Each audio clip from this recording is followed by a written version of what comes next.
vous parler d'un phénomène qui m'intéresse beaucoup, à savoir les applications citoyennes. Qu'est-ce que c'est? Pourquoi les gens commencent à coder de plus en plus pour le social good, pour le bien social, bien commun? On ne sait pas trop ce que c'est.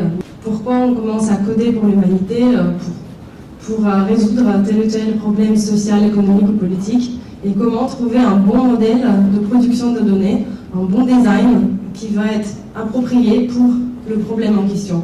Comment en fait faire ce matching, ce critère de réalisme, en fait, comment trouver une correspondance entre le problème et la solution. Et ici je trouve votre schéma il marche bien, à savoir les gens que j'étudie, parce que moi en tant que sociologue j'observe des équipes de développeurs qui travaillent avec les activistes sociaux, avec les ONG, et je vois qu'ils font, avant même avoir de la donnée, ils ont un pressentiment, effectivement il y a un problème, il y a un problème de changement climatique, il y a un problème de chômage, il y a un problème lié à la santé publique.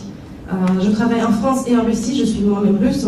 En Russie, vous savez, en ce moment, il y a beaucoup de problèmes, mais la communauté des développeurs, c'est une communauté qui s'est engagée en premier, en fait, pour donner la réponse concrète à ce qui se passe au sein du gouvernement de Poutine. Et ils ont codé contre la corruption, ils ont codé contre les fraudes électorales, contre le vol du budget public. Et donc, je vais vous présenter quelques cas pour expliquer comment le crowdsourcing marche, en fait, dans tous ces exemples.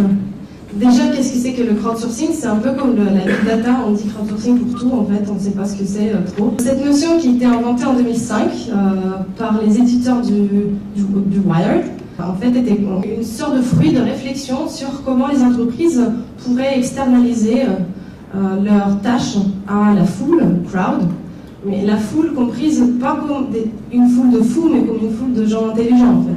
Donc on commence à faire confiance aux profanes. On met profane entre guillemets, et on dit ok, les gens, la majorité, on peut tous apporter quelque chose, contribuer à la production décentralisée, distribuée des données, des connaissances, et sur des sujets où soit la donnée n'existe pas encore, soit elle est fermée ou cachée par les entreprises ou les administrations publiques, comme en Russie. Ils ne veulent pas ouvrir la donnée sur les taux de salaire, etc. Ils ne veulent pas ouvrir la donnée quant au chômage et aux fraudes électorales surtout. Donc c'est à nous de la produire, cette donnée sensible. Et dans les applications de crowdsourcing que j'ai étudiées pour ma thèse, j'ai vu qu'il y a une sorte de degré d'engagement progressif d'utilisateurs. On peut passer, donc je vais vous présenter 4 types d'applications citoyennes que j'ai pu observer en fonction du degré d'engagement de l'utilisateur dans la production des données. On va commencer par la toute première forme. C'est une application américaine qui est très connue. Si vous suivez un peu le mouvement de Civic Apps, c'est une application citoyenne et des hackathons, vous avez peut-être sans doute entendu parler de ça, c'est Adopt a Hydrant. C'est une application qui a été développée par une équipe de développeurs et activistes. Et l'idée, c'était qu'à la base, ils n'avaient un type de données, c'est les données ouvertes sur les hydrants, sur les bouches d'incendie. Le problème, c'est que depuis un moment, il neige beaucoup aux États-Unis. Ces bouches d'incendie, souvent, sont dans un état pitoyable. Et comment sensibiliser le public à cet équipement matériel qui est complètement banal, invisible, on ne le voit même pas. Et ils ont trouvé cette solution, ils ont juste cartographié tous les hydrants dans la ville et ont ajouté une petite possibilité d'interagir avec cette carte, à savoir déclarer tel hydrant, je l'adopte. Je lui donne un nom, Nicolas, Marie, etc. Et je m'engage à suivre cet hydrant, le nettoyer, et même créer une page Facebook ou Twitter pour cet hydrant, pour lui donner un côté humain en fait. On voit un des utilisateurs de l'application qui a créé un album photo sur sa page Facebook où il mettait plusieurs fois par semaine des photos, voilà, moi avec mon hydrant, je la nettoie, je lui mets un petit bonnet, etc. Donc ça a plutôt bien marché. Mais c'est le tout premier degré d'engagement. C'est la donnée ouverte qu'on met à disposition des citoyens Parce qu'une donnée ouverte, elle n'est pas vraiment ouverte. Si une personne non experte en technologie regarde sur le format initial de Open Data, il ne va pas comprendre de quoi il s'agit, c'est quoi ces petits rangées, ça correspond à quoi. Donc il y a un traitement de données plus un petit niveau d'interactivité, à savoir je m'engage à suivre tel ou tel objet public. Prochain niveau, prochain slide, merci. C'est une application russe qui donne encore plus de pouvoir aux citoyens dans le traitement de leur rapport avec la donnée. C'est une application qui est consacrée aux données sur les salaires des enseignants. Parce qu'il faut savoir qu'en Russie, on n'a pas de tarif unique pour tout le pays est très grand, ce qui permet aux municipalités, aux pouvoirs locaux, de gérer le budget comme ils veulent. Ils ont, par exemple, X millions de roubles pour payer les enseignants, et ils vont leur donner 30-40% de moins par rapport à ce qu'ils doivent percevoir.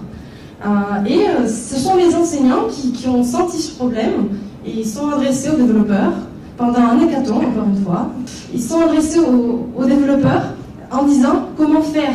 On voudrait bien créer une application pour que les enseignants puissent déclarer leur salaire et dire moi je ne perçois pas la somme auquel j'ai le droit, comment faire. Et donc ils proposaient à la base le modèle de crowdsourcing où les enseignants devraient fournir eux-mêmes les données. Sauf que les développeurs qui avaient un peu d'expérience dans ce domaine, ils ont dit c'est pas possible, vous n'avez pas bien mesuré le public. Votre public c'est qui? Les enseignants en Russie, c'est souvent des personnes à partir de 50 ans dont la connaissance des outils est malheureusement très faible. Ils auraient dû être là pour vous écouter, arrêter d'utiliser la bureautique et passer au code, mais ce n'est pas encore le cas pour les enseignants. Donc, ils ne vont pas crowdsourcer.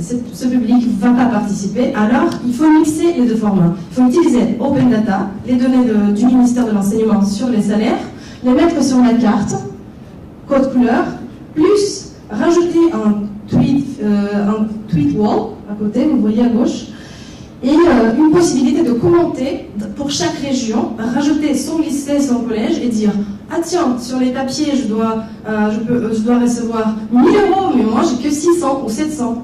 Et c'est comme ça que la donnée officielle va être contredite par le public, et le public va participer à une sorte de contre-expertise de production d'une donnée citoyenne.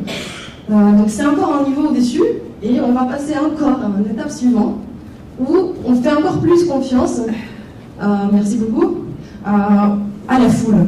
Et ça concerne l'équipe de la Croix-Rouge, par exemple, qui a à peu près le même défi que celui qui était résolu plus ou moins par l'équipe qui a travaillé sur cette application, à savoir mapper ou cartographier des endroits où une catastrophe naturelle a été particulièrement destructrice. Les gens qui ont participé à ce projet étaient tous derrière leur écran, dans leur bureau ou chez eux. Et c'est ce qu'on appelle, dans ce projet, les Digital Jedi.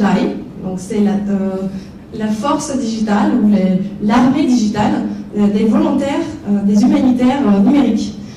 Leur tâche consistait à taguer les tweets. Donc là, vous voyez l'interface de l'application. La tâche était très simple. Il fallait, chaque utilisateur avait 3 tweets en minimum à lire et décider dans quelle catégorie on pourrait le placer. Est-ce que la personne qui tweet parle d'un besoin d'aide? Est-ce qu'elle parle d'une infrastructure endommagée? Est-ce qu'elle demande de l'aide médicale, etc. Et pourquoi c'est important? Parce que pendant une catastrophe naturelle, par exemple le typhon à Philippines, le premier test de cette appli, c'était justement pendant le dernier typhon. Les gens tweetent beaucoup. On pense qu'il n'y a plus de réseau, mais en fait, ici, les gens tweetent beaucoup, ils prennent en photo les maisons de leurs voisins qui sont détruites, et ils produisent une énorme masse de données qui, pour les humanitaires, serait impossible de traiter. On pourrait prendre plusieurs semaines de travail, alors que pour la foule, ça a pris 2 jours de travail pour taguer et pré-catégoriser tous les tweets. Ça donne aux humanitaires une possibilité d'intervenir plus vite. Si tous les joueurs de World of Warcraft auraient consacré 90 secondes de leur temps à analyser les tweets, ils auraient pu faire l'analyse de 20 millions de tweets. tous ensemble. C'est sur cette donnée que se sont basés les concepteurs de cette application. Même si vous ne pouvez pas donner de l'argent, financer une organisation militaire, vous pouvez quand même participer de cette manière-là et devenir les Digital Jedi. Ce même type d'application, vous voyez, il y a encore plus d'engagement de l'utilisateur dans la donnée. Il agit ici comme un analyste, presque comme un data scientist, sur un niveau très basique, mais quand même, il commence à réfléchir, à analyser la donnée.